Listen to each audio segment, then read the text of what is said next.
కార్యకర్తలందరికీ బీజేపీ తరపున వచ్చి 10 సంవత్సరాలు ఆంధ్రప్రదేశ్ కు ప్రత్యేక హోదా ఇస్తాను అని మాట ఇచ్చారు. ఇంకా ఎన్నికలు జరగలేదు.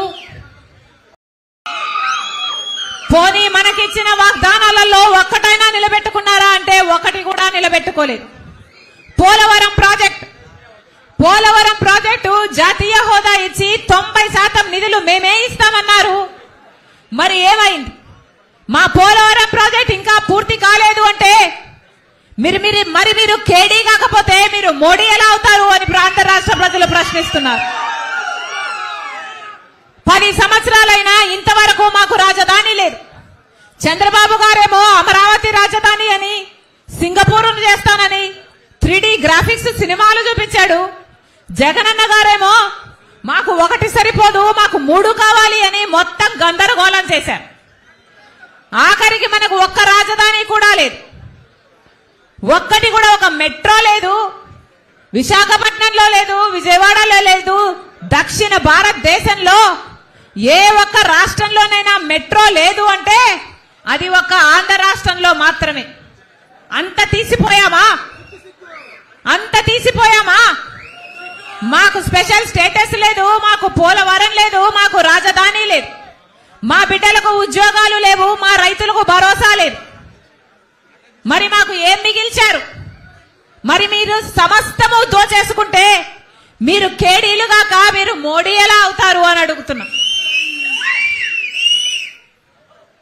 మన రాష్ట్రానికి ఇంత అన్యాయం చేసినా కూడా, మోడీ గారు మన రాష్ట్రానికి ఇంత అన్యాయం చేసినా కూడా, వెన్నుపోటు కాదు కదా మన కడుపులో పొడిచినా కూడా, ఇప్పుడున్న అధికారంలో ఉన్న వైసీపీ పార్టీ అయినా, ప్రతిపక్షంలో ఉన్న టీడీపీ పార్టీ అయినా మొత్తం మోడీకే ఉడిగలు చేస్తున్నారు, వారికే బానిసలయ్యారు. ఎందుకు అని అడుగుతున్నాం. ఇటు జగనన్న గారైనా అటు చంద్రబాబు గారైనా ప్రజలకు సమాధానం చెప్పాల్సిన అవసరం లేదా అని అడుగుతున్నాం. మోడీ మనకు ఏం చేశాడని మీరు బానిసలయ్యారు? మోడీ మనకు ప్రత్యేక హోదా ఇస్తే బీజేపీ పార్టీతో మీరు దోస్తీ చేయండి, ప్రజలు కూడా హర్షిస్తారు. మనకు పోలవరం ప్రాజెక్టు బీజేపీ పార్టీ ఇచ్చుంటే మీరు అదే బీజేపీ పార్టీకి బానిసలు కాండి, మాకు అభ్యంతరం లేదు. మనకు ఒక రాజధాని ఇచ్చున్నా, మనకు రైల్వే జోన్లు వచ్చున్నా, ఉత్తరాంధ్రకి రాయలసీమకు స్పెషల్ జోన్లుగా స్పెషల్ ప్యాకేజీలు మీరు ప్రకటించున్నా, మీరు ఏ ఒక్క మేలు చేసినా మోడీ గారికి మీరు భజన చేయండి, మీరు బానిసలు కాండి, ఆంధ్ర రాష్ట్ర ప్రజలు కూడా ఏమి అని.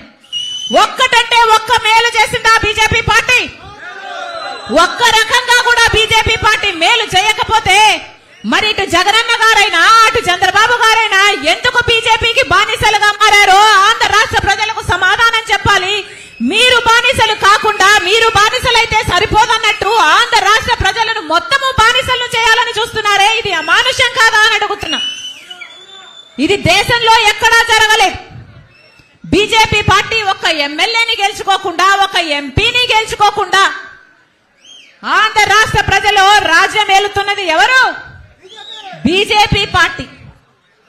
ఈ బీజేపీ పార్టీకి ఈ 2 పార్టీలు బానిసలయ్యాయి కాబట్టే ఈ రోజు ఆంధ్ర రాష్ట్రం బీజేపీ వశమైపోయింది, బీజేపీ కైవశమైపోయింది. వీళ్లకు ఏమీ చెయ్యకపోయినా సచ్చినట్టు మాకే ఊడిగలు చేస్తారు అని బీజేపీ పార్టీ అనుకుంటుంది కాబట్టే ఈ రోజు మనకు ఒక్కటంటే ఒక్క మేలు కూడా చేయలేదు బీజేపీ పార్టీ. మరి ఇలా బీజేపీ పార్టీకి బానిసలుగా అయిన వాళ్ళ కోసం ప్రజలు ఎందుకు నిలబడాలి? వాళ్లకు ఎందుకు ఓట్లేయాలో ప్రజలు ఆలోచన చేసుకోవాలి. హంద్రీనివా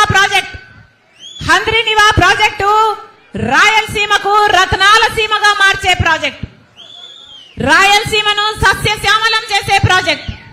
హంద్రీనివా ప్రాజెక్టు 6,50,000 ఎకరాలకు నీళ్లిచ్చే ప్రాజెక్టు, 33 లక్షల మంది ప్రజలకు తాగునీరిచ్చే ప్రాజెక్టు. రాజశేఖర్ రెడ్డి గారి హయాంలోనే హంద్రీనివా ప్రాజెక్టు కోసం 4,000 నాయకుడు రాజశేఖర్ రెడ్డి గారు. 90% పనులు రాజశేఖర్ రెడ్డి గారే పూర్తి చేస్తే ఆ తర్వాత చంద్రబాబు గారు 5 సంవత్సరాలు ముఖ్యమంత్రి అయితే 10% పనులు పూర్తి చేయడం చేత కాలేదు చంద్రబాబు గారు. ఆ రోజు ప్రతిపక్ష నాయకుడిగా ఉన్న జగనన్న గారు 10% పనులు కూడా మీకు పూర్తి చేయడం చేత కాలేదా అని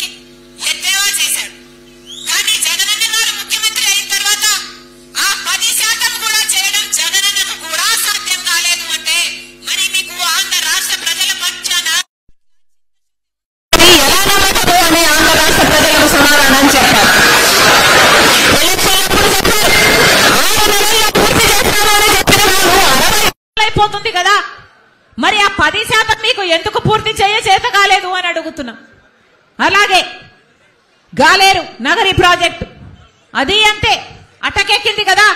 50% పనులు రాజశేఖర రెడ్డి గారే పూర్తి చేస్తే మిగతా 50% పనులు మేము అధికారం లేకొచ్చిన 6 నెలల్లో పూర్తి చేస్తామన్న వాళ్ళు 5 సంవత్సరాలు అవుతున్నా కూడా ఈ రోజు వరకు కూడా గాలేరు నగరి ప్రాజెక్టు పూర్తి కాలేదు, హంద్రీనివాగ్ ప్రాజెక్టు పూర్తి కాలేదు. అసలు రాజశేఖర రెడ్డి గారు చేసిన జలయజ్ఞంలో వచ్చిన ఆయకట్టే తప్ప 1 ఎకరానికి కూడా మీరు ఆయకట్టు పెంచగలిగారా అని జగనన్న గారిని సవాలు చేస్తున్నారు ఆంధ్ర రాష్ట్ర ప్రజలు. సమాధానం చెప్పండి. మరి మీరు రాజశేఖర రెడ్డి గారి వారసులు ఎలా అవుతారు? రాజశేఖర రెడ్డి గారి సంక్షేమ పాలనకు జగనన్న పాలనకు ఆకాశానికి పాతాళానికి ఉన్నంత తేడా లేదా? నిన్న ఒక ప్రాజెక్టుకు పోయాం. రాజశేఖర రెడ్డి గారు 750 కోట్లు పెట్టి ప్రాజెక్టు పూర్తి చేస్తే ఆ ప్రాజెక్టుకు కనీసం మెయింటెనెన్స్ అంటే ఆయిలింగ్, గ్రీసింగ్ ఇలాంటివి కూడా లేక ఆ గేట్లు ఊడిపోయి ఆ నీళ్లలోనే తేలుతున్నాయి. సిగ్గుగా లేదా?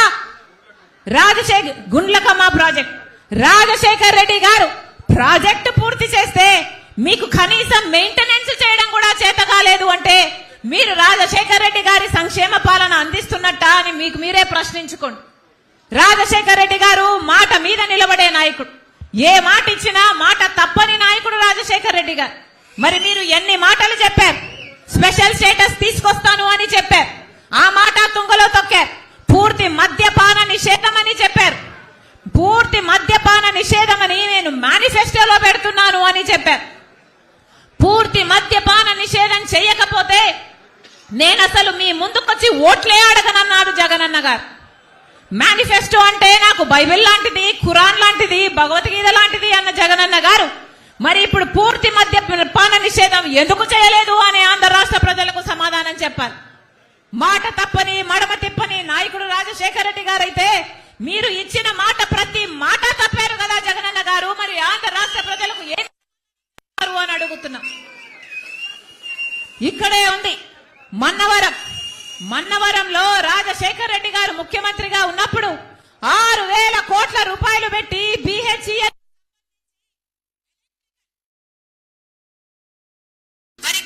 తయారు చేసే ఎలక్ట్రికల్ ఎక్విప్మెంట్ తయారు చేయడానికి రాజశేఖర రెడ్డి గారు ఉద్దేశిస్తే మరి అది కూడా గాలికి కొట్టుకుపోయింది కదా. బీజేపీ పార్టీ అధికారం లేకొచ్చినాక దానికి 1 రూపాయి అంటే 1 రూపాయిన ఇయ్యకపోతే ఆ ప్రాజెక్టు కూడా అడ్డకెక్కింది. ఇలా బీజేపీ మనకు ఒక్కటి చెయ్యకపోయినా కూడా ఈ రోజు అటు కాంగ్రెస్ పార్టీ అయినా ఇటు తెలుగుదేశం పార్టీ అయినా ఇటు చంద్రబాబు గారైనా ఇటు జగనన్న గారైనా బీజేపీ పార్టీకి బానిసలయ్యారు అన్నది వాస్తవం. మన కంటికి కనిపించని పొత్తులు, మన కంటికి కనిపించని ఈ దోస్తి, కానీ బీజేపీ పార్టీకి అమ్ముడుపోయారు. స్వలాభం కోసం రాష్ట్ర ప్రజల ప్రయోజనాలను తాకట్టు పెట్టిన పార్టీలు వైసీపీ పార్టీ, తెలుగుదేశం పార్టీ. అందుకే చెప్తున్నాం ప్రజలలోకి ఈ విషయాలను తీసుకెళ్లాల్సిన అవసరం, ఈ బాధ్యత ప్రతి కాంగ్రెస్ పార్టీ నాయకుని మీద, ప్రతి కాంగ్రెస్ పార్టీ కార్యకర్త మీద ఉంది. చెప్పండి, ప్రజల మధ్యకెళ్ళి చెప్పండి. బీజేపీ పార్టీకి వేరే ఓటు వేయాల్సిన అవసరం లేదు. రాష్ట్రంలో దేశం మొత్తం మీద బీజేపీ పార్టీ ఏమే గాని మన రాష్ట్రంలో మాత్రం బీజేపీ అంటే ఎవరో కాదు, ఎక్కడో లేదు. బీజేపీ అంటే బాబు, జగన్, పవన్. బి అంటే బాబు, జే అంటే జగన్, పి అంటే పవన్. బీజేపీ పార్టీ ఎక్కడో లేదు, మన రాష్ట్రంలో ఈ ముగ్గురులోనే ఉంది. వైసీపీకి వేసిన ప్రతి ఓటు బీజేపీ పార్టీకి వేసినట్టే, జనసేనకు వేసిన ప్రతి ఓటు బీజేపీ పార్టీకే వేసినట్టే. మరి మీకు ఎందుకు వేయాలి ఓటు? నేరుగా బీజేపీ పార్టీకే వేస్తే సరిపోయింది కదా. అందుకే చెప్తున్నాం, ప్రజలను హెచ్చరించాల్సిన అవసరం ఉంది. ప్రజల దగ్గరకు వెళ్ళండి. ఎన్ని ఇల్లులు తట్టగలిగితే, ఎన్ని తలుపులు తట్టగలిగితే, ఎన్ని గడపలు తొక్కగలిగితే అంతమంది దగ్గరికి వెళ్ళాలి. ఎన్ని సంఘాలను వీలైతే అన్ని సంఘాలను కలవండి. రానున్న 70-80 రోజుల్లో ఎంతమందిని ఇన్ఫ్లుయెన్స్ చేయగలిగితే అంతమందిని ఇన్ఫ్లుయెన్స్ చేసే ఇన్ఫ్లుయెన్సర్లుగా ఒక్కొక్కరు కాంగ్రెస్ పార్టీ నాయకులు, కార్యకర్తలు తయారు కావాలి. ఒక్కొక్కరు ఒక్కొక్క సైనికుడిగా కాదు, ఒక్కొక్కరు ఒక్కొక్క సైన్యములా మారాల్సిన అవసరం ఉంది. కష్టపడదాం. ఈ 90 రోజులు 80 రోజులు కష్టపడదాం. పార్టీ కోసం పని చేద్దాం. పొద్దున లేస్తే ఒక లిస్టు తయారు చేసుకోండి. ఈ రోజు నేను ఎవరి దగ్గరికి వెళ్ళాలి, ఎన్ని ఇల్లులు వెళ్ళాలి, ఎన్ని సంఘాల దగ్గరికి వెళ్ళాలి, ఎంత మందితో మాట్లాడగలం, ఒక లిస్టు తయారు చేసుకోండి. ఆ లిస్టు ప్రకారం ప్రతి రోజు మీరు చేయాల్సిన కార్యక్రమము మన భవిష్యత్తు ఎలా మారాలి, మన భవిత ఎలా బాగుపడుతుంది, మళ్ళీ ఈ పార్టీలకు అధికారం ఇస్తే మళ్ళీ బీజేపీకే బానిసలవుతారు అని చెప్పండి. రాజశేఖర్ రెడ్డి గారు బీజేపీకి వ్యతిరేకి అని చెప్పండి. ఎందుకంటే అది మతతత్వ పార్టీ కాబట్టి, ఎందుకంటే మతం పేరుతో చిచ్చు పెట్టే పార్టీ కాబట్టి. ఇవన్నీ విషయాలను ప్రజల దగ్గరకు తీసుకువెళ్లాల్సిన బాధ్యత నా పైన మీ పైన ఉంది. ప్రతి కార్యకర్త ఒక సైన్యంలా మారాలి అని కాంగ్రెస్ పార్టీ ప్రతి కార్యకర్తకు ప్రతి నాయకునికి శిరస్సు వంచి చేతులు జోడించి మనస్ఫూర్తిగా ప్రార్థించుకుంటున్నాం. మీ అందరూ పని చేస్తే మళ్ళీ కాంగ్రెస్ పార్టీ అధికారంలోకి వస్తుంది.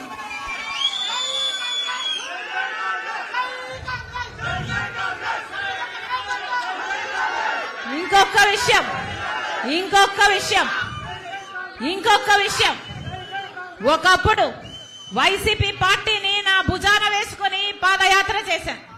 వైసీపీ పార్టీని నా పాదయాత్రతో నా ఇంటిని నా బిడ్డల్ని పక్కన పెట్టి 3200 కిలోమీటర్లు పాదయాత్ర చేసి ఆ పార్టీని నిలబెట్టాను. వైసీపీ పార్టీకి ఏ అవసరం వచ్చినా నేను అండగా నిలబడ్డాను. ఆ పార్టీని అధికారంలోకి తెచ్చాను. ఈ రోజు కనీస కృతజ్ఞత లేకుండా ఈ రోజు నా మీద, నా వ్యక్తిగత జీవితం మీద, నా పేరు మీద నానా రకాలుగా నా మీద దాడి చేస్తున్నారు. అయినా చెప్తున్నాం, భయపడేది కాదు రాజశేఖర్ రెడ్డి బిడ్డ. పులి కడుపున పులే పుడుతుంది. నా ఒంట్లో ప్రవహిస్తున్నది రాజశేఖర్ రెడ్డి రక్తం. వైఎస్ షర్మిల రెడ్డి ఇక్కడ. నా గుండెలో నిజాయితీ ఉంది. ఆంధ్ర రాష్ట్ర ప్రజలకు అన్యాయం జరుగుతుంది కాబట్టి ఇప్పుడున్న ప్రభుత్వమైన ప్రతిపక్షమైన ఆంధ్ర రాష్ట్ర ప్రజలను గాలి కొదిలేసింది కాబట్టి మళ్ళీ స్పెషల్ స్టేటస్ రావాలని, పోలవరం కావాలని, మనకు రాజధాని కావాలని, మన బిడ్డలకు ఉద్యోగాలు రావాలని, రైతులకు రుణమాఫీ జరగాలని, మన రాష్ట్రం మళ్ళీ అభివృద్ధి చెందాలనే రాజశేఖర్ రెడ్డి బిడ్డ ఈ బాధ్యత, ఈ భారాన్ని భుజాన వేసుకొని నా పుట్టింటికి, ఎక్కడైతే నేను పుట్టానో రాజశేఖర్ రెడ్డి బిడ్డ తన పుట్టింటికి వచ్చి ఇక్కడ రాజకీయాలు చేస్తుంది తప్ప రాజశేఖర్ రెడ్డి బిడ్డ మరి ఏమిటో కాదు, రాజశేఖర్ రెడ్డి రక్తం అని మీరు గుర్తుపెట్టుకోవాలి. నా మీద ఎన్ని దాడులు చేసినా పర్వాలేదు, ఎన్ని అటాక్స్ చేసినా పర్వాలేదు, నన్ను ఎంత కించపరిచినా పర్వాలేదు, రాష్ట్ర ప్రజలకు న్యాయం జరగాలి. ఎంత త్యాగానికైనా, ఏ పోరాటానికైనా నేను సిద్ధం. మీరు రెడీయా? నేను రెడీ. మీరు రెడీయా? నేను రెడీ. మీరు రెడీయా? మీరు రెడీయా? మీరు రెడీయా? మీరు రెడీయా? మీరు రెడీయా? మీరు రెడీయా? మీరు రెడీయా? జోహార్ వైఎస్ఆర్. రాహుల్ గాంధీ గారి నాయకత్వం వర్ధిల్లాలి, వర్ధిల్లాలి. ఎవరు కదలొద్దండి. సిపిఎస్ కు సంబంధించి కాంగ్రెస్ మేనిఫెస్టోలో పెడతాం. ఓల్డ్ పెన్షన్ స్కీమే అమలు అయ్యేటట్టు మా మేనిఫెస్టోలో కూడా పెడతాం. మీ తరఫున మేము పోరాటం చేస్తాం. ఎవరు ఎక్కద్దు. Right right right. ఎవరు దోసుకోవద్దండి. సైనికులారా ఎవరు దోసుకోవద్దండి.